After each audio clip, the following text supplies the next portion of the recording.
Shukla study point आप सभी का स्वागत है आपके अपने YouTube channel Shukla study point में। मैं शिवम शुक्ला आप सभी दोस्तों का हार्दिक स्वागत करता हूं। आज के वीडियो के माध्यम से हम लोग चर्चा करेंगे महासंग्राम रिवीजन क्लास के बारे में।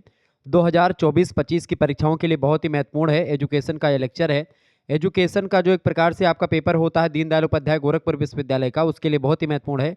साइकोलॉजिकल पर्सपेक्टिव्स ऑफ एजुकेशन का पेपर नंबर 1 यानी EDU 201 मतलब 203 का जो क्वेश्चन पेपर था, मतलब मॉडल पेपर था, मैंने ऑलरेडी उसका जो है दे दिया है। कल आपका पेपर था उसका, ठीक है, यानी आज ही पेपर था, कल मॉडल पेपर मैंने दे दिया था। तो ऐसे ही कल आपका पेपर है EDU 204 का, तो उसके लिए आज मैं एक प्रकार से लगभग 150 से अधिक ऑब्जेक्टिव टाइप के प्रश्नों को लेकर के आया हूँ, जो कि आपके लिए बहुत ही ज़्यादा महत्वपूर्ण है। BA 4th सेमेस्टर के छात्र छात्राओं के लिए बहुत ही ज़्यादा महत्वपूर्ण है लेक्चर। आप किसी भी विश्वविद्यालय में पढ़ रहे हैं, जैसे कानपुर विश्वविद्यालय, महात्मा गांधी काशी विद्यापीठ, MJPRU या ऐसे किसी विश्वविद्यालय में पढ़ रहे हैं जिनकी परीक्षा ऑब्जेक्टिव होती है, उन सभी के लिए लेक्चर बहुत ही महत्वपूर्ण है। तो आइए जानने का प्रयास करते हैं कौन कौन से प्रश्न आपकी परीक्षा में पूछे जा सकते हैं। पहला प्रश्न आपकी स्क्रीन पर आ चुका है। मंदबुद्धि बालक का लक्षण है, बताइएगा मंदबुद्धि बालक का क्या लक्षण है भैया? मंदबुद्धि बालक का क्या लक्षण है? मंदबुद्धि बालक का लक्षण है 75 से कम बुद्धि लब्धि और धीमी परिपक्वता। बिल्कुल सी ऑप्शन करेक्ट आंसर हो जाएगा इसका, A और B दोनों। अगला प्रश्न है मानसिक मंदता का क्या कारण है? मानसिक मंदता का कारण है मंगोलिज्म, संक्रमण का प्रभाव और एक्सरे का प्रभाव। मानसिक मंदता के यही सब कारण है, D ऑप्शन राइट आंसर हो जाएगा इसका। अगला प्रश्न है मानसिक रूप से मंदित बालकों को कितनी श्रेणियों में बांटा गया है? मानसिक रूप से मंदित बालकों को कितनी श्रेणियों में बांटा गया है? तो सामान्य से बौद्धिक क्षमता, अधिगम में पिछड़ापन और मानसिक अपंगता, इन सभी श्रेणियों में बांटा जा सकता है। D ऑप्शन उपयुक्त सभी इसका करेक्ट आंसर होगा। अगला प्रश्न है मंदबुद्धिता का क्या कारण है? मंदबुद्धिता का कारण होता है संक्रमण, अनुमानसिकता और चोट वगैरह पहले लग जाए अगर, तो मानसिक जो है बुद्धिता का कारण ये सब है मंदबुद्धिता का, ठीक है। ऑप्शन नंबर इसका D करेक्ट आंसर होगा, उपयुक्त तो सभी। नेक्स्ट क्वेश्चन आप देखेंगे, अगला प्रश्न है प्रतिभाशाली बालक शारीरिक गठन, सामाजिक समायोजन, व्यक्तित्व लक्षण, विद्यालय उपलब्धि, खेल जानकारियों और रुचियों की बहुरूपता में सामान्य बालकों से उत्तम होते हैं। यह परिभाषा किसकी है? यह परिभाषा टर्मन महोदय ने दी है। ऑप्शन नंबर इसका A करेक्ट आंसर होगा। ध्यान रखिएगा परीक्षा में प्रश्न आ सकता है। टर्मन के अनुसार प्रतिभाशाली बालक की बुद्धि लब्धि होती है, तो टर्मन महोदय के अनुसार जो प्रतिभाशाली बालक होते हैं उनकी बुद्धि लब्धि जो होती है 140 से अधिक होती है। D ऑप्शन इसका राइट आंसर हो जाएगा। बुद्धि लब्धि का सूत्र होता है मानसिक आयु बटे वास्तविक आयु गुणे 100, ठीक है। यानी मान लेते कोई बच्चा है वो 10 साल का है लेकिन वो व्यवहार कर रहा है 20 साल के बच्चों की भांति, ठीक है। मान लेते हैं कि 20 साल का कोई मतलब 10 साल का कोई बच्चा है, व्यवहार कर रहा है 20 साल के लोगों की जैसे, तो इसका जो 10 साल का बच्चा तो वास्तविक आयु इसकी 10 साल होगी। 20 साल के बच्चों ऐसा व्यवहार कर रहा है यानी कि उसकी जो वास्तविक आयु है वो 10 साल है लेकिन उसकी मानसिक आयु 20 साल है। गुणे 100 कर देंगे, बुद्धि लब्धि आपका निकल आएगा। 0 0 काट दो, ठीक है, यानी उसकी बुद्धि लब्धि 200 के करीब पहुंच गई, यानी कि उसकी वो एक प्रकार से प्रतिभाशाली बालकों से भी ऊपर वाली श्रेणी में आता है, ठीक है। 140 तक अगर बुद्धि लब्धि आती तो इसका मतलब है कि बहुत ज़्यादा प्रतिभाशाली बालक है। निम्नलिखित में से कौन सी विशेषता प्रतिभाशाली बालक की नकारात्मक विशेषता है, बताएं। निम्नलिखित में से कौन सी विशेषता प्रतिभाशाली बालक की नकारात्मक विशेषता है? इनमें से देखें, रचनात्मक प्रवृत्ति सकारात्मक है, नेतृत्व की योग्यता भी सकारात्मक है, अनुशासन प्रियता ये भी सकारात्मक प्रतिभाशाली बालकों की विशेषता है। अहंकार युक्त व्यवहार, कभी कभी क्या हो जाता है जो प्रतिभाशाली बच्चे होते हैं, थोड़े से तेज होते हैं क्लास में या थोड़े टैलेंटेड होते हैं, उनके अंदर अहंकार आ जाता है, ईगो आ जाता है, तो ईगो जो होता है उनका नकारात्मक विशेषता है। ऑप्शन नंबर इसका C करेक्ट आंसर होगा। अगला प्रश्न है प्रतिभाशाली बालकों में निम्नलिखित विशेषता देखी जाती है।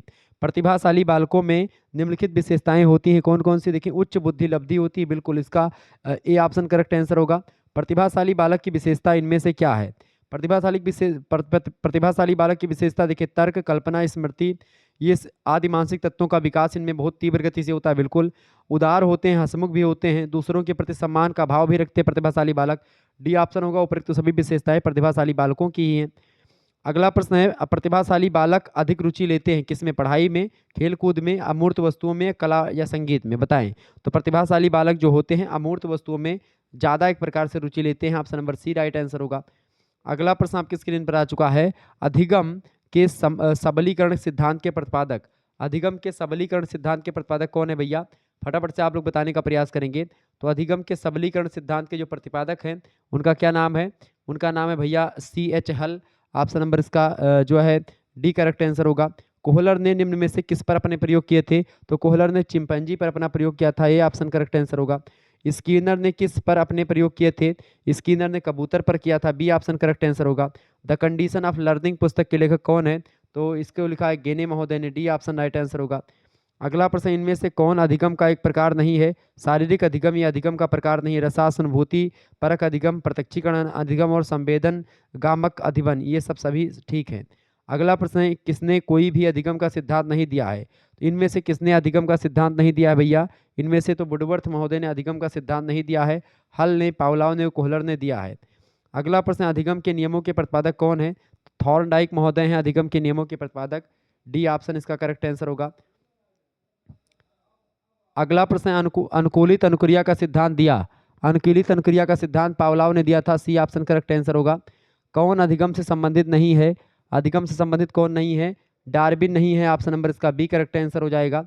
अगला प्रश्न आपकी स्क्रीन पर आ चुका है। प्रश्न है, थॉर्नडाइक के सीखने के सिद्धांत का अन्य नाम क्या है? थॉर्नडाइक के सीखने के सिद्धांत का अन्य नाम है उद्दीपक अनुक्रिया का सिद्धांत, इसका ए ऑप्शन राइट आंसर हो जाएगा। आगे देखिएगा, अगला प्रश्न है, नवीन ज्ञान तथा नवीन प्रतिक्रियाओं का अर्जन करने की प्रक्रिया अधिगम प्रक्रिया है, ये किसने कहा? नवीन ज्ञान तथा नवीन प्रतिक्रियाओं का अर्जन करने की प्रक्रिया अधिगम प्रक्रिया है, किसने कहा?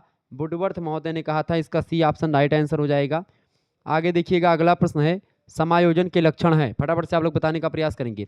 समायोजन के क्या लक्षण है भाई, बताइएगा, सभी लोग बताने का प्रयास करेंगे। इसका राइट आंसर क्या हो जाएगा? समायोजन के लक्षण हैं, सभी लोग बताइएगा, इसका करेक्ट आंसर क्या हो जाएगा? समायोजन के लक्षण हैं बताएं, समायोजन का क्या लक्षण है भाई? बहुत ही बढ़िया प्रश्न है, इस परीक्षा की दृष्टि से आपके बताने का प्रयास करेंगे सभी लोग। समायोजन का क्या लक्षण है, बताएं। समायोजन का लक्षण है इनमें से क्या, बताइए। समायोजन का क्या लक्षण है भैया? समायोजन का क्या लक्षण है? बिल्कुल, संतुलन, संतुष्टि एवं सुख, पर्यावरण एवं परिस्थिति से लाभ, ये तीनों है, option number D correct answer होगा। अगला प्रश्न है, भगनाशा का अर्थ है किसी इच्छा या आवश्यकता में बाधा पड़ने से उत्पन्न होने वाला संवेगात्मक तनाव, उसको भगन्यासा बोलते हैं, किसने कहा था? तो गुड ने कहा था, ऑप्शन नंबर इसका बी करेक्ट आंसर होगा। डगलस तथा हॉलैंड के अनुसार संघर्ष क्या है? डगलस और हॉलैंड के अनुसार जो संघर्ष होता है वो विरोध की कष्टदायक दशा, विपरीत इच्छा और अनहोनी ही होती है, डी ऑप्शन इसका ये सभी करेक्ट आंसर होगा। अगला प्रश्न, तनाव क्या है? तनाव क्या होती है? तनाव असंतुलन की दशा ही होती है तनाव, ऑप्शन नंबर इसका ए करेक्ट आंसर हो जाएगा। अगला प्रश्न, निरंतर रहने वाला संघर्ष कष्टदायक होने के साथ साथ शारीरिक स्वास्थ्य के लिए हानिकारक भी है, यह कथन किसने कहा था? तो ये मन महोदय ने कहा था। मन एक बड़े जबरदस्त मनोवैज्ञानिक है, ध्यान रखेंगे। राष्ट्रीय दृष्टिबाधित संस्थान कहाँ पर स्थित है? राष्ट्रीय दृष्टिबाधित संस्थान देहरादून में स्थित है, डी ऑप्शन राइट आंसर होगा। सर्वप्रथम ब्रेल का विकास किस देश में हुआ? तो ब्रेल का विकास फ्रांस में हुआ, बी ऑप्शन करेक्ट आंसर होगा। राष्ट्रीय श्रवण बाधित संस्थान स्थित है, राष्ट्रीय श्रवण बाधित संस्थान मुंबई में स्थित है, ए ऑप्शन करेक्ट आंसर होगा। विश्व मानसिक स्वास्थ्य दिवस कब मनाया जाता है? तो 10 अक्टूबर को मनाया जाता है, ए ऑप्शन करेक्ट आंसर होगा। ब्रेल लिपि के जनक कौन है? फटाफट से आप बताएंगे, ब्रेल लिपि जो है इसके जनक कौन है भैया? तो ब्रेल लिपि के जनक हैं लुई ब्रेल, ऑप्शन नंबर इसका बी करेक्ट आंसर हो जाएगा। ओके, ये सब प्रश्न आपकी परीक्षा के लिए बहुत ही महत्वपूर्ण है जो आप जान पा रहे हैं, ठीक है। आगे देखते हैं, अगला प्रश्न आपकी स्क्रीन पर आ चुका है, सीखना है। सीखना क्या है भैया? फटाफट से आप लोग बताने का प्रयास करेंगे। सीखना क्या है? आजीवन प्रक्रिया, बिल्कुल। सीखना क्या है भैया? सीखना जो है आजीवन प्रक्रिया है, इसका ए ऑप्शन करेक्ट आंसर होगा। थॉर्नडाइक का आत्मसातीकरण का नियम, थॉर्नडाइक का आत्मसातीकरण का नियम सीखने का मुख्य नियम और सीखने का गौण नियम दोनों शामिल है, सी ऑप्शन होगा, ए और बी दोनों। कोहलर के द्वारा किस पशु पर प्रयोग किया गया था? तो कोहलर के द्वारा सुल्तान बंदर पर प्रयोग किया गया था, चिंपांजी पर, सी ऑप्शन करेक्ट आंसर होगा। अधिगम के प्राथमिक नियम है, अधिगम का प्राथमिक नियम है अभ्यास का नियम, प्रभाव का नियम और तत्परता का नियम, ए ऑप्शन इसका राइट आंसर होगा, ठीक है। अगला क्वेश्चन है, निम्नलिखित में से कौन सा अधिगम, बताएं, निम्नलिखित में से कौन सा अधिगम को प्रभावित करने वाला कारक नहीं है? बताएं, अधिगम को प्रभावित करने वाला कारक इनमें से कौन सा नहीं है? देखिए, संघर्ष प्रभावित करता, थकान और चिंता, ये तीनों अधिगम को प्रभावित करने वाले कारक हैं, यानी डी लगा देंगे। इनमें से कोई कारक जो है अधिगम को प्रभावित नहीं करने वाला है, मतलब कि तीनों करते हैं और कोई ऐसा कारक नहीं जो नहीं करता है। अगला प्रश्न, निम्नलिखित में से कौन सा मनोवैज्ञानिक अधिगम के व्यवहारवादी सिद्धांत से संबंधित नहीं है? तो कोहलर जो है मनोवैज्ञानिक अधिगम के व्यवहारवादी सिद्धांत से संबंधित नहीं है, बाकी पावलाव, स्किनर और थॉर्नडाइक हैं। अगला क्वेश्चन है, निम्नलिखित में से किस मनोवैज्ञानिक ने कबूतरों पर प्रयोग किया था? तो कबूतरों पर प्रयोग किसने किया था, फटाफट से आप बताएंगे। तो स्किनर ने किया था, BF स्किनर, ए ऑप्शन। अभ्यास का नियम दिया किसने दिया? अभ्यास का नियम थॉर्नडाइक ने दिया था, ए ऑप्शन करेक्ट आंसर हो जाएगा। अगला प्रश्न आपकी स्क्रीन पर आ चुका है, दिव्यांग बालकों की विशेषताएं होती हैं, बताएं। दिव्यांग बालकों की विशेषताएं होती हैं, शरीर का पूर्णतः काम न करना, बिल्कुल, विकास में रुकावट होना, ये भी होता है, संवेगात्मक असंतुलन भी होता है दिव्यांग बालकों में। तो ऑप्शन नंबर डी होगा उपयुक्त तो सभी। अगला प्रश्न, दिव्यांग बालक हैं, दिव्यांग बालक कौन से होते हैं भैया? दिव्यांग बालक शरीर से या शारीरिक रूप से अपंग होते हैं, अंधे, बहरे और बाणी दोष वाले बालक होते हैं। का और खा दोनों करेक्ट आंसर होगा इसका। दिव्यांग बालकों को शिक्षित किया जा सकता है, दिव्यांग बालकों को जन्मजात मतलब सहानुभूतिपूर्ण तरीके से आप उसको शिक्षित कर सकते हैं, विशिष्ट शिक्षा व्यवस्था करके उसको शिक्षित कर सकते हैं, अनुकूलतम पाठ्यक्रम, बिल्कुल, इन सभी के द्वारा option number D right answer होगा। दिव्यांग बालक होते हैं, दिव्यांग बालक होते हैं कैसे, बताएं। दिव्यांग बालक जो होते हैं जन्मजात और बीमारी अथवा आघात के कारण एक प्रकार से दिव्यांग होते हैं, सी ऑप्शन इसका करेक्ट आंसर होगा। अगला प्रश्न, 130 से अधिक बुद्धि लब्धि वाले बालक कहलाते हैं, 130 से अधिक बुद्धि लब्धि बालकों को प्रतिभाशाली बालक कहते हैं, बी ऑप्शन राइट आंसर होगा। शारीरिक विकलांगता की पहचान क्या है, क्या नहीं है? देखिए, दृष्टिहीनता ये शारीरिक विकलांगता है, मूक बधिर ये भी शारीरिक विकलांगता है, अस्थि विकार ये भी शारीरिक विकलांगता है, अल्प बुद्धि जो है मानसिक विकलांगता है, शारीरिक नहीं है। तो डी ऑप्शन इसका करेक्ट आंसर होगा। विशिष्ट बालक होते हैं, विशिष्ट बालक सृजनशील, पिछड़े बालक और प्रतिभाशाली बालक, ये विशिष्ट बालकों के तीनों प्रकार हैं, ऑप्शन नंबर डी लगा देंगे उपयुक्त तो सभी। नेक्स्ट क्वेश्चन आपकी स्क्रीन पर आ चुका है, भारतीय पुनर्वास परिषद की स्थापना किस उद्देश्य से के लिए की गई थी? भारतीय पुनर्वास परिषद की स्थापना जो की गई थी वो दिव्यांग जन की शिक्षा के लिए की गई थी, ऑप्शन नंबर इसका सी करेक्ट आंसर होगा। आगे देखेंगे, अगला प्रश्न आपकी स्क्रीन पर आ चुका है, फटाफट से आप लोग देखने का प्रयास करेंगे। प्रश्न बहुत ही जबरदस्त है, आपसे जो पूछा गया है प्रश्न है कि निम्न में से व्यक्तिगत भिन्नता का कारण है, व्यक्तिगत भिन्नता का कारण आनुवंशिकता, परिपक्वता और पर्यावरण, ये तीनों होते हैं, डी ऑप्शन इसका राइट आंसर होगा। निम्नलिखित में से कौन सा व्यक्तित्व मतलब व्यक्तिक भिन्नता जानने की विधि है? इनमें से व्यक्तिक भिन्नता को जानने की विधि ऐतिहासिक विधि, परीक्षण विधि और अभिलेख विधि, तीनों होती हैं, डी ऑप्शन उपयुक्त सभी। अगला प्रश्न है, निम्नलिखित में से कौन सा व्यक्तिक भिन्नता का प्रकार है? व्यक्तिक भिन्नता का प्रकार क्या है? मानसिक भिन्नता, शारीरिक भिन्नता और व्यक्तिगत भिन्नता, ये तीनों भिन्नताएं व्यक्तिक भिन्नता के ही प्रकार हैं, तो डी ऑप्शन इसका करेक्ट आंसर होगा, डी ऑप्शन राइट आंसर। अगला प्रश्न, व्यक्तिगत भेद का कारण है, व्यक्तिगत भेद का क्या कारण होता है? वातावरण और आनुवंशिक प्रभाव, सी ऑप्शन इसका करेक्ट आंसर होगा। अगला प्रश्न, व्यक्तिक भिन्नता उपयोगी नहीं है, व्यक्तिक भिन्नता उपयोगी नहीं है किसके लिए? शिक्षकों के चयन के लिए उपयोगी नहीं है, बाकी पाठ्यक्रम के निर्माण के लिए, पाठ्य सहगामी क्रियाओं के चयन में, शिक्षण विधियों के चयन में, सभी के लिए इंपॉर्टेंट है। अगला प्रश्न, व्यक्तिक भिन्नता के प्रकार हैं, व्यक्तिक भिन्नता 3 प्रकार की होती है, बी ऑप्शन करेक्ट आंसर होगा। किस अवस्था में प्रतिक्रिया की तीव्रता बढ़ जाती है? किशोरावस्था में प्रतिक्रिया की तीव्रता बहुत ज़्यादा बढ़ जाती है, सी ऑप्शन राइट आंसर होगा। व्यक्तिक विभेद का अभिप्राय क्या है? व्यक्तिक विभेद का अभिप्राय है गुणों में अंतर, ऑप्शन नंबर इसका ए राइट आंसर हो जाएगा। आगे बढ़ते हैं और भी चीज़ों को जानने का प्रयास करते हैं, फटाफट से एक बार वीडियो को लाइक और चैनल पर अगर नए हैं तो सब्सक्राइब जरूर कर दीजिएगा। ये बड़ा ही जबरदस्त क्वेश्चन आपकी परीक्षा की दृष्टि से आ चुका है, बताने का प्रयास करेंगे इसका राइट आंसर क्या हो जाएगा। प्रश्न है, थकान कर सकती है क्या? थकान जो है कुशलता में कमी कर सकती है, गलतियों में वृद्धि भी कर सकती है और गति में कमी कर सकती है। थकान ये सारी चीज़ें कर सकती हैं, डी ऑप्शन राइट आंसर हो जाएगा उपयुक्त तो सभी। अगला प्रश्न, निम्नलिखित में से कौन सा थकान का लक्षण नहीं है? थकान का लक्षण क्या नहीं भैया? ध्यान का केंद्रीकरण ये थकान का लक्षण नहीं है, बाकी कार्य के प्रति अरुचि, त्रुटियों की अधिक मात्रा, सिर में भारीपन, ये सब थकान के लक्षण है। ध्यान का केंद्रीकरण थकान का लक्षण नहीं है, तो बी ऑप्शन इसका राइट आंसर होगा।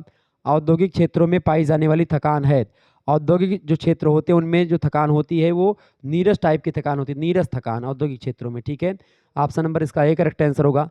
थकान कम करने का उपाय है, थकान कम करने का क्या उपाय है भैया? तो पाठ्य सहगामी क्रियाएं करें तो थकान आपकी कम होगी, ऑप्शन नंबर इसका बी करेक्ट आंसर हो जाएगा।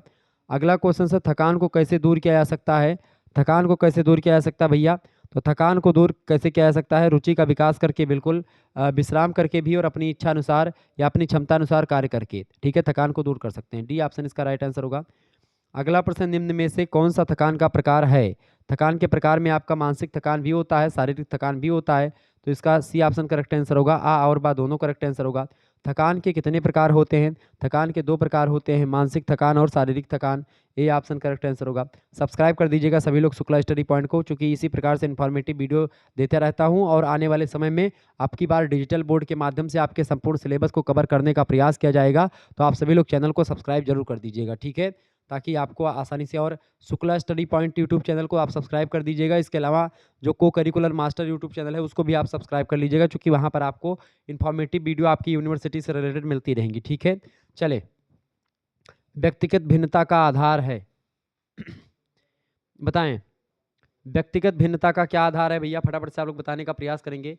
इसका राइट आंसर क्या हो जाएगा? बहुत ही बढ़िया प्रश्न आपकी स्क्रीन पर आ चुका है। ऐसे ही प्रश्न आपकी परीक्षा में आते रहते हैं, ठीक है। तो इन प्रश्नों को आप सभी लोग तैयार कर लीजिएगा। ये सब प्रश्न परीक्षा में पूछे जा सकते हैं। बताइएगा करेक्ट आंसर इसका क्या हो जाएगा भाई? सभी लोग बताने का प्रयास करेंगे। व्यक्तिगत भिन्नता जो होती है, व्यक्तिगत भिन्नता का आधार है, कौन सा आधार होता है व्यक्तिगत भिन्नता का भैया? फटाफट से आप लोग बताएंगे। चले, प्रश्न है व्यक्तिगत भिन्नता का क्या आधार है भैया? तो व्यक्तिगत भिन्नता का आधार होता है शारीरिक। ऑप्शन नंबर इसका सी करेक्ट आंसर होगा। अगला प्रश्न, व्यक्तिगत भिन्नता का प्रमुख कारण क्या है? तो व्यक्तिगत भिन्नता का प्रमुख कारण क्या है? फटाफट से आप बताएंगे। व्यक्तिगत भिन्नता का प्रमुख कारण होता है वंशानुक्रम। Option number C correct answer होगा इसका। अगला क्वेश्चन आप देखेंगे, किसने कहा कि एक व्यक्ति का दूसरे व्यक्ति से अंतर एक सार्वभौमिक घटना जान पड़ती है? ये किसने कहा था? टाइलर महोदय ने कहा था। बी ऑप्शन इसका करेक्ट आंसर होगा। व्यक्तिगत विभिन्नताओं का मुख्य कारण क्या है? व्यक्तिगत विभिन्नताओं का मुख्य कारण है भैया क्या? वातावरण तथा वंशानुक्रम। ऑप्शन नंबर इसका ए करेक्ट आंसर होगा। अगला प्रश्न आपकी स्क्रीन पर आ चुका है, निम्न में से क्या सृजनात्मकता हेतु आवश्यक है? बताएं, सृजनात्मकता हेतु क्या आवश्यक है?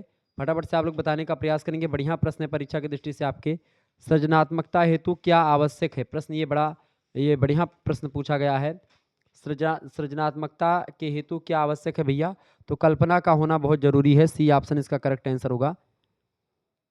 आगे देखिएगा, अगला क्वेश्चन आपकी स्क्रीन पर आ चुका है। प्रश्न है, निम्न में से क्या प्रतिभाशाली बालक का गुण नहीं है? प्रतिभाशाली बालक का क्या गुण नहीं है भैया? तो सुस्त मानसिक प्रक्रिया या प्रतिभाशाली बालक का गुण नहीं है। सी ऑप्शन इसका करेक्ट आंसर होगा। अगला प्रश्न, बाल केंद्रित शिक्षा का सिद्धांत है।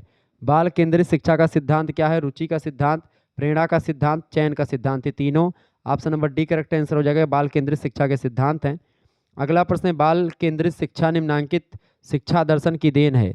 बाल केंद्रित शिक्षा का सिद्धांत जो है वो एक प्रकार से बाल केंद्रित शिक्षा जो है निम्नांकित दर्शन की देन है। किस दर्शन की? प्रकृतिवाद की देन है।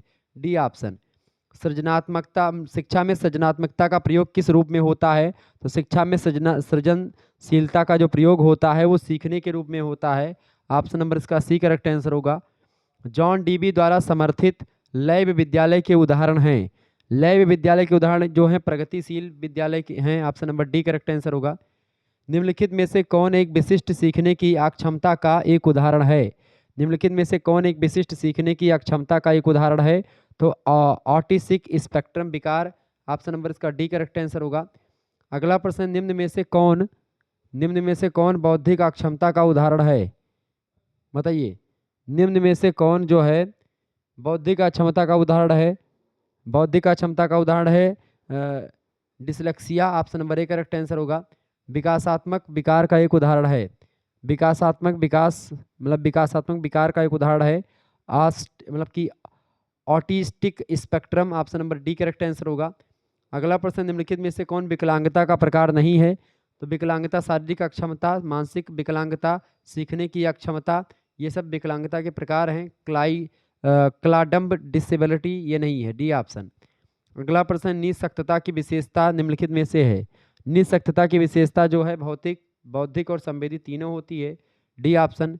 किसे शारीरिक अक्षमता नहीं माना जाता है? शारीरिक अक्षमता दांत दर्द को नहीं माना जाता है। Option number D correct answer होगा। अगला प्रश्न आपकी स्क्रीन पर आ चुका है, निम्नलिखित में से कौन विकलांगता का प्रकार नहीं है? देखें, क्लाइंब डिसेबिलिटी ये विकलांगता का प्रकार नहीं है। डी ऑप्शन इसका राइट आंसर होगा। आगे बढ़िएगा, अगला प्रश्न आपकी स्क्रीन पर आ चुका है। शिक्षण को लेकर के प्रश्न आपसे पूछा गया है। देखें, शिक्षण सीखने के लिए दी जाने वाली प्रेरणा, निर्देशन व प्रोत्साहन है, यह कथन किसका है? बताएं। बहुत ही बढ़िया प्रश्न आपकी स्क्रीन पर आ चुका है। फटाफट से आप लोग बताने का प्रयास करेंगे। इसका राइट आंसर क्या हो जाएगा? बहुत ही महत्वपूर्ण प्रश्न आपकी स्क्रीन पर आ चुका है शिक्षण को लेकर के। प्रश्न है, शिक्षण सीखने के लिए दी जाने वाली प्रेरणा, निर्देशन व प्रोत्साहन है, यह कथन किसका है? तो यह कथन बर्टन महोदय का था। बी ऑप्शन इसका राइट आंसर होगा। शिक्षण की विशेषता है क्या? शिक्षण की विशेषता स्पष्ट और निश्चित लक्ष्य होता है शिक्षण का। छात्रों की प्रतिक्रियाओं को बढ़ावा देता है शिक्षण। छात्रों की प्रगति का मापन और मूल्यांकन भी करता है शिक्षण। तो इसका डी ऑप्शन करेक्ट आंसर होगा। अगला प्रश्न, शिक्षण संबंधी समस्त क्रियाओं को कितने भागों में बांटा गया है? शिक्षण संबंधी समस्त क्रियाओं को कितने भागों में बांटा गया है? 3 भागों में बांटा गया है। इसका बा ऑप्शन करेक्ट आंसर होगा। अगला प्रश्न है, अधिगम उस परिवर्तन को कहते हैं जो बालक के डैश में घटित होते हैं। किसमें? तो बालक के व्यवहार में जो घटित होते हैं उसी को अधिगम कहते हैं। उस परिवर्तन को अधिगम कहते हैं जो बालक के व्यवहार में घटित होते हैं। शिक्षण की प्रक्रिया को विभाजित किया जा सकता है। शिक्षण की प्रक्रिया को या शिक्षण की क्रियाओं को कितने भागों में, मतलब किस में विभाजित कर सकते हैं? तो प्रदर्शन में, प्रस्तुतिकरण में, कार्य करने में। ये सब शिक्षण की क्रियाएं ही हैं। D option. ब्लूम के अनुसार शिक्षण के पक्ष हैं। ब्लूम के अनुसार शिक्षण के 3 पक्ष हैं। बी ऑप्शन इसका करेक्ट आंसर होगा। अनुभव एवं प्रशिक्षण के द्वारा व्यवहार परिवर्तन को अधिगम कहते हैं। किसने कहा? तो अनुभव और प्रशिक्षण के द्वारा व्यवहार परिवर्तन को ही अधिगम कहते हैं। ये गेट्स महोदय ने कहा था। ए ऑप्शन करेक्ट आंसर होगा। शिक्षण क्रियाओं की एक विधि है। शिक्षण क्रियाओं की एक विधि है जो सीखने की उत्सुकता जागृत करती है। यह कथन किसका है? तो यह कथन बी ओ स्मिथ का है। ऑप्शन नंबर इसका सी करेक्ट आंसर होगा। अगला प्रश्न, शिक्षण की प्रकृति है। शिक्षण की प्रकृति, एक शिक्षण चूंकि स्वोद्देश्यपूर्ण प्रक्रिया है। शिक्षण एक अंतः क्रिया होती है। शिक्षण एक विकासात्मक प्रक्रिया भी है। ये तीनों करेक्ट आंसर हो जाएंगे। डी उपरोक्त सभी इसका राइट आंसर होगा। आगे बढ़ते हैं। अगला क्वेश्चन आपकी स्क्रीन पर आ चुका है। फटाफट से आप लोग देखने का प्रयास करेंगे। बहुत ही महत्वपूर्ण प्रश्न है। प्रशिक्षण योग मंद बुद्धि बालक की बुद्धि लब्धि होती है। बताएं। बहुत ही बढ़िया प्रश्न आपकी स्क्रीन पर आ चुका है। बताइएगा, फटाफट से आप लोग बताने का प्रयास करेंगे।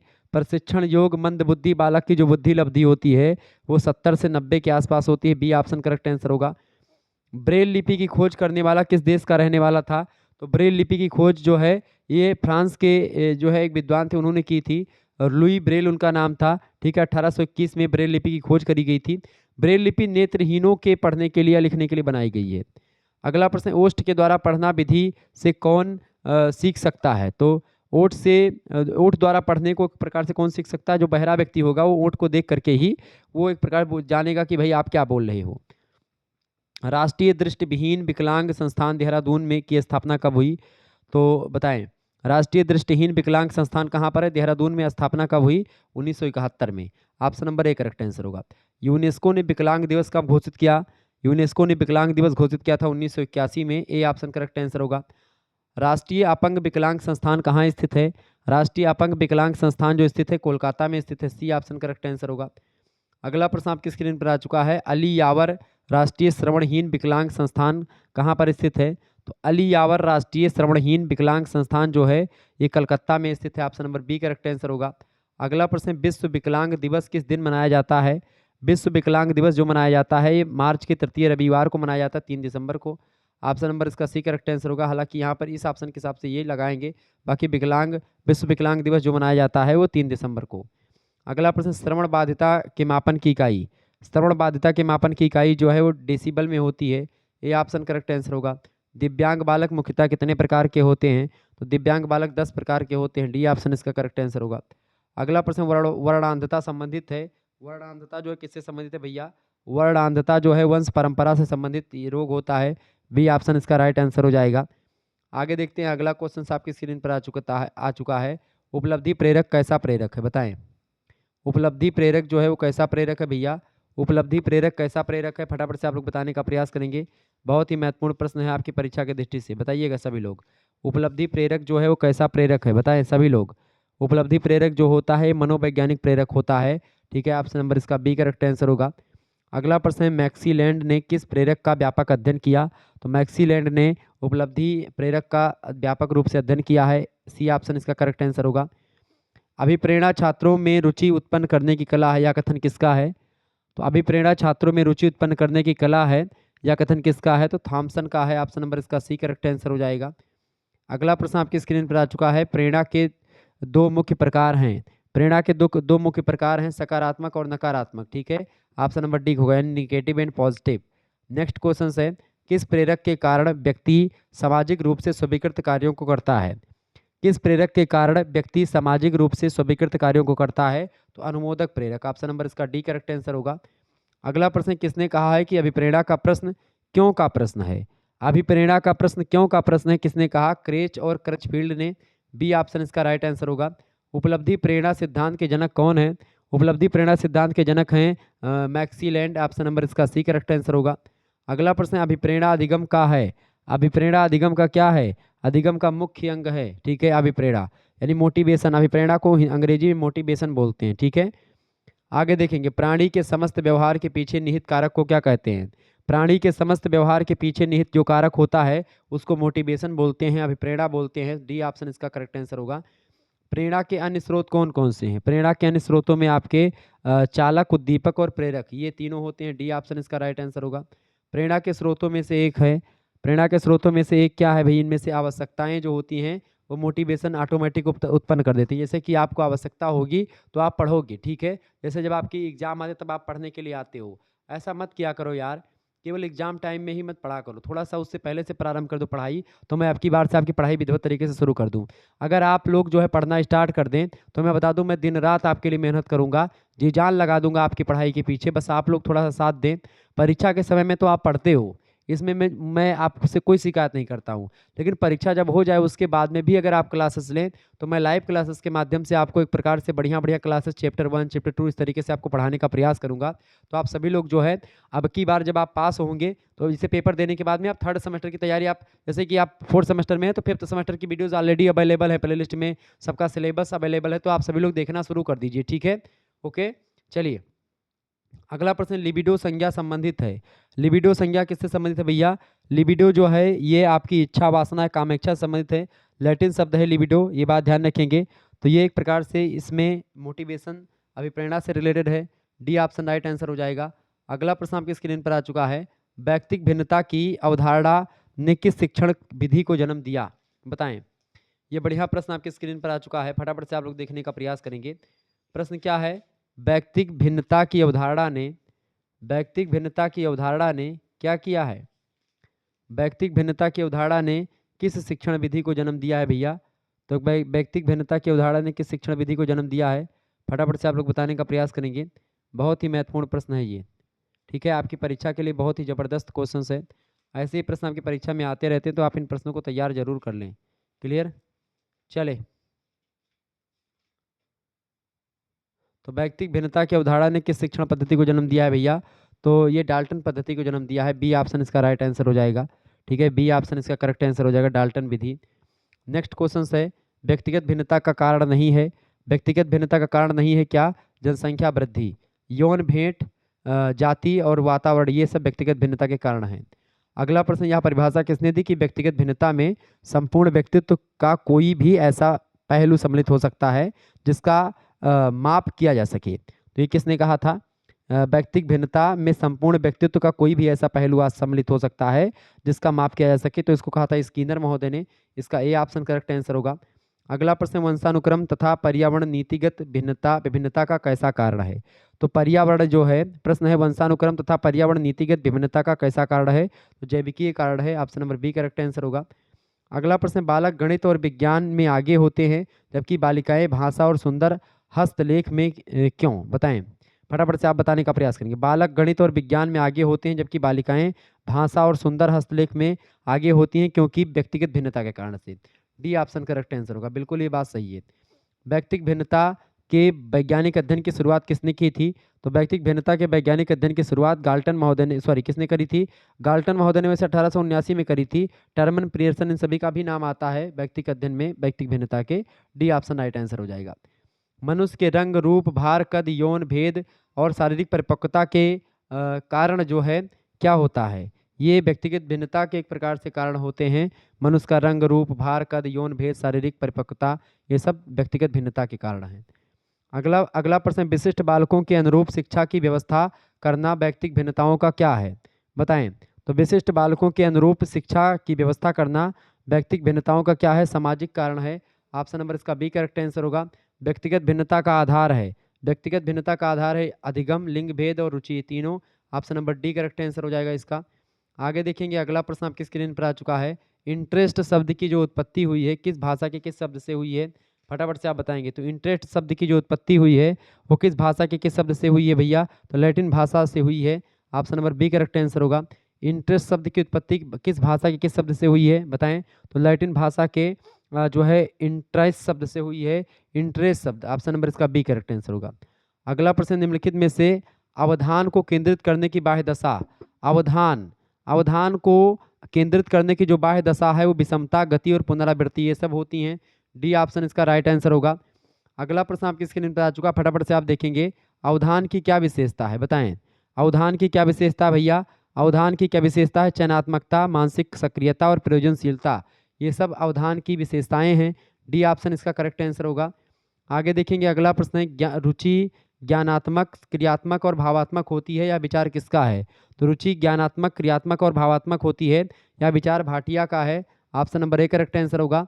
निम्न में से कौन सी रुचि की विशेषता नहीं है बताएं, रुचि की विशेषता क्या नहीं है भैया, तो एक शारीरिक शक्ति रुचि की विशेषता नहीं है। सा ऑप्शन इसका करेक्ट आंसर होगा।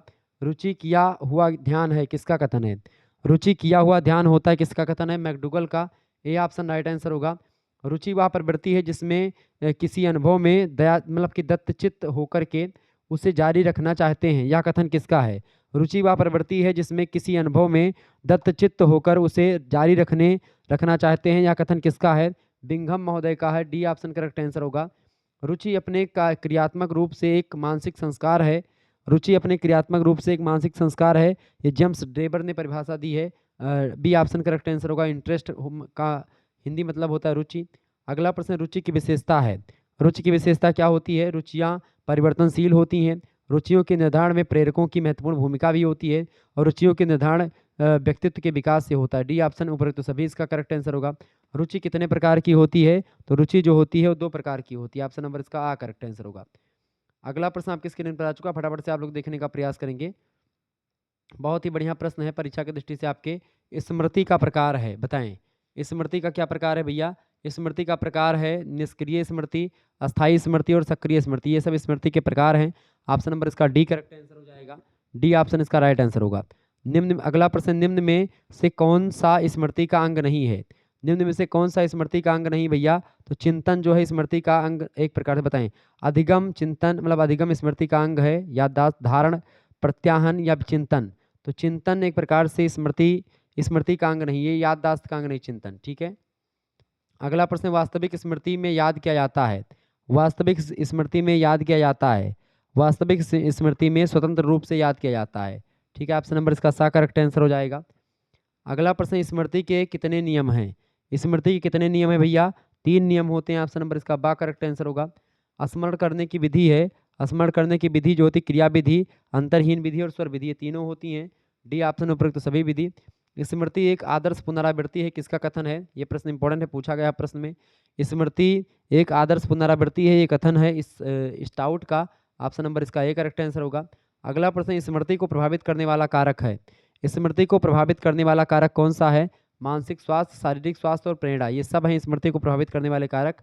डी ऑप्शन उपरोक्त तो सभी करेक्ट आंसर होगा। अगला प्रश्न, कौन ऐच्छिक अवधान को प्रभावित नहीं करता है, कौन ऐच्छिक अवधान को प्रभावित नहीं करता है भैया, तो सामाजिक संतुलन जो है ऐच्छिक अवधान को प्रभावित नहीं करता, बाकी शारीरिक शक्ति, संकल्प शक्ति और उद्देश्य ये ऐच्छिक अवधान को प्रभावित कर सकते हैं। आगे देखेंगे अगला प्रश्न आपकी स्क्रीन पर आ चुका है, अवधान की आंतरिक दशा कौन सी है, अवधान की आंतरिक दशा कौन सी भैया, अवधान की आंतरिक दशा होती है लक्ष्य। Option number A correct answer होगा। अगला क्वेश्चन आप देखेंगे, अगला प्रश्न है, अवधान मस्तिष्क की शक्ति ना होकर के संपूर्ण रूप से मस्तिष्क की क्रिया या अभिवृत्ति है, ये किसने कहा था, तो अवधान मस्तिष्क की शक्ति ना होकर के संपूर्ण रूप से मस्तिष्क की क्रिया या अभिवृत्ति है, या कथन किसने कहा था, ये वैलेंटाइन का कथन है। Option number C correct answer हो जाएगा। आगे बढ़ते हैं, अगला प्रश्न है, यह परिभाषा किसने दी है कि किसी दूसरी वस्तु के बजाय एक ही वस्तु पर चेतना का केंद्रीकरण अवधान है, ये किसने कहा था, ये डम्बिल महोदय ने कहा था। डी ऑप्शन इसका राइट आंसर होगा। आगे बढ़ते हैं, अगला प्रश्न आपकी स्क्रीन पर आ चुका है। अगला प्रश्न क्या है भाई, अगला प्रश्न आपकी स्क्रीन पर आ चुका, बहुत ही जबरदस्त क्वेश्चन है। प्रश्न है, सिगमंड फ्रायड के अनुसार मन की कितनी अवस्थाएं हैं, सिगमंड फ्रायड के अनुसार मन की कितनी अवस्थाएं हैं, फटाफट से आप लोग बताने का प्रयास करेंगे, इसका करेक्ट आंसर क्या हो जाएगा, सभी लोग बताइएगा। बहुत ही महत्वपूर्ण क्वेश्चन है आपकी स्क्रीन पर आ चुका है, जो बताएं। इसका करेक्ट आंसर क्या हो जाएगा? फ्रायड के अनुसार जो मन की अवस्थाएं हैं वो 3 होती हैं। बी ऑप्शन करेक्ट आंसर हो जाएगा। मन की कौन सी अवस्थाएं होती हैं? ईड, ईगो एंड सुपर ईगो। अगला प्रश्न, समायोजन व्यक्ति और उसके वातावरण में असंतुलन का उल्लेख करता है। यह परिभाषा किसने दी है? तो गेट्स और अन्य ने दी है। डी ऑप्शन इसका करेक्ट आंसर होगा। समायोजन की प्रक्रिया होती है गत्यात्मक, option number B correct answer होगा। बालक के समाजीकरण का प्रथम घटक कौन सा है इनमें से? तो बालक के समाजीकरण का जो प्रथम घटक है होता है परिवार। ए ऑप्शन राइट आंसर होगा। वातावरण के साथ सामान्य और अस्थायी समायोजन ही व्यक्तित्व है, यह कथन किसने कहा था? तो वातावरण के साथ सामान्य और अस्थायी समायोजन ही व्यक्तित्व है, यह कथन बोरिंग महोदय ने कहा था। ऑप्शन नंबर इसका डी करेक्ट आंसर होगा। अगला प्रश्न, समायोजन की विधियां हैं। समायोजन की विधियां हैं उदात्तीकरण, प्रक्षेपण, प्रतिगमन, ये तीनों। Option number D correct answer होगा, उपरोक्त तो सभी। आगे देखेंगे, फैटन वाहिक ने कितने प्रतिशत शिक्षकों को असमायोजित पाया? फैटन वाहिक ने कितने प्रतिशत शिक्षकों को असमायोजित पाया है? तो 8.8%। ऑप्शन नंबर इसका ए करेक्ट आंसर हो जाएगा। आगे बढ़िएगा, अगला प्रश्न, समायोजन की प्रक्रिया है। समायोजन की प्रक्रिया गतिशील होती है। ऑप्शन नंबर इसका ए राइट आंसर होगा। आगे देखेंगे, फटाफट से एक बार वीडियो को लाइक और चैनल पर नए हैं तो सब्सक्राइब जरूर कर दीजिएगा। प्रश्न, कल्पना की अधिकता के कारण दिवा स्वप्न देखने वालों को कहते हैं। कल्पना के कारण से अधिकता, कल्पना की अधिकता के कारण से दिवा स्वप्न यानी दिन में स्वप्न देखने वालों को क्या बोलते हैं? कुसमायोजित व्यक्ति बोलते हैं उनको। ऑप्शन नंबर इसका बी करेक्ट आंसर होगा। अगला प्रश्न, समायोजन नहीं कर पाने का कारण क्या है? समायोजन नहीं कर पाने का कारण होता है तनाव, द्वंद्व, कुंठा, ये सब। ऑप्शन नंबर इसका डी करेक्ट आंसर होगा। अगला प्रश्न, समायोजन से तात्पर्य स्वयं का विभिन्न परिस्थितियों के अनुकूलन करना है। स्वयं मतलब कि समायोजन का मतलब क्या होता है? स्वयं का विभिन्न परिस्थितियों में अनुकूलन करना होता है ताकि संतुष्ट किया जा सके अपने आप को। ये किसने कहा? ये एक प्रकार से मतलब किसको संतुष्ट किया जा सके? आवश्यकताओं को संतुष्ट किया जा सके, बिल्कुल डी ऑप्शन। अगला प्रश्न, किस मनोवैज्ञानिक के अनुसार विकास एक सतत और धीमी प्रक्रिया है? प्रश्न पूछा गया है, विकास एक सतत और धीमी प्रक्रिया है, स्किनर महोदय ने कहा था। सी ऑप्शन इसका राइट आंसर होगा। इंपॉर्टेंट क्वेश्चन है। अगला प्रश्न, व्यक्तित्व विकास की अवस्था है। व्यक्तित्व विकास की अवस्था है अधिगम और बुद्धि, बिल्कुल इसका ए ऑप्शन राइट आंसर हो जाएगा। और लास्ट क्वेश्चन से परिपक्वता का संबंध है। परिपक्वता का संबंध विकास से है, इसका ए ऑप्शन राइट आंसर हो जाएगा। इस तरीके से आप लोगों ने बहुत सारे महत्वपूर्ण प्रश्नों को जान लिया। मिलते हैं फिर नेक्स्ट वीडियो में, तब तक के लिए जय हिंद, जय भारत। आप सभी का बहुत बहुत धन्यवाद। हमारे साथ जुड़ने के लिए इसी प्रकार से अपना प्यार हमेशा बनाए रखेंगे। ओके, बहुत बहुत धन्यवाद। Good night, I love you. बिल्कुल बहुत बहुत धन्यवाद भाई। वीडियो को लाइक और चैनल को सब्सक्राइब कर दीजिएगा।